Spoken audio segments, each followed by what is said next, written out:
In 2022, Utah pulled out an unexpected but dominant victory over USC in the Pac 12 championship game. The real question we now ask ourselves before the season kicks off, can they do it yet again?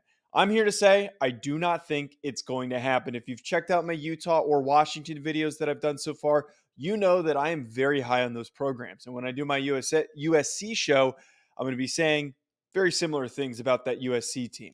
Utah might be that fourth odd man out, especially because of a very, very tough upcoming schedule where they have to face all three of those upcoming opponents that are going to be the best in this conference in 2023.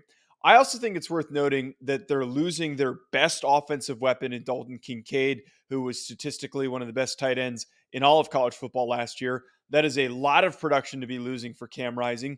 They're also losing their best offensive lineman in Braden Daniels and one of the better and most underrated defensive backs in college football in Clark Phillips. I think those three losses alone are going to be very significant, not talked about enough during this offseason and lead up to the year, that how much those key players at important positions could hold them back. How does Cam Rising perform? And is he healthy the entirety of the year? Because it feels like at times Cam Rising isn't always totally available. And he, at times, is a little bit inconsistent. But when he's on, he's one of the better quarterbacks in college football. As we've done so far, let's predict how Utah will do in 2023 by taking a look at their upcoming schedule.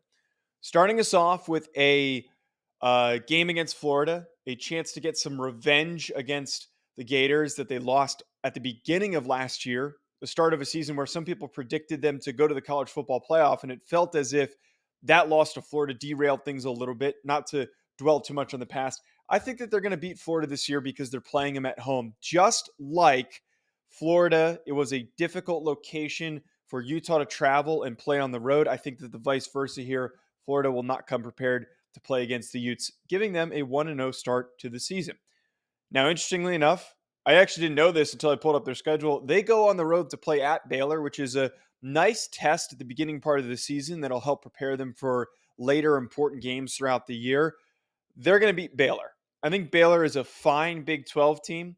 I think that they're going to have a strong defensive unit and just a well-rounded roster, but they're not going to be good enough to beat Utah.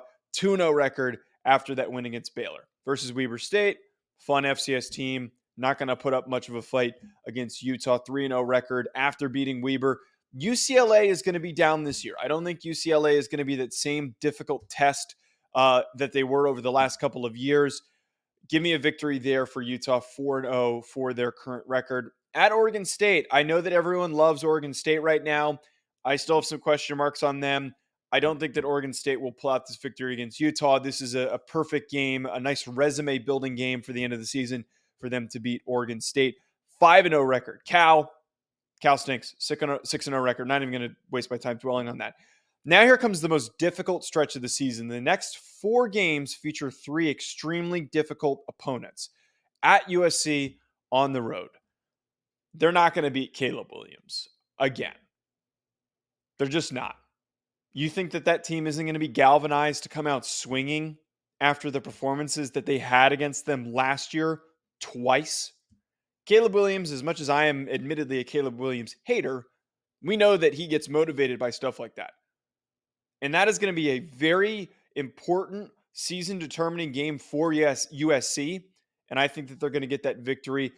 That then gives Utah a 6-1 record. They then go on to take on Oregon at home, and I think that turnaround is going to be difficult for them.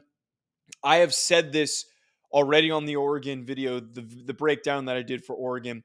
Their roster is so well-rounded. They're going to be better offensively this year. Their defense is going to be scary good. I don't think Utah is going to pull this one out. It's going to be a close loss for them against Oregon. I think that then gives them a 6-2 record. At Arizona State at home, I know that Dillingham is a fun head coach. Not going to be enough to win in this football game, giving them that then a 7-2 record after beating Arizona State.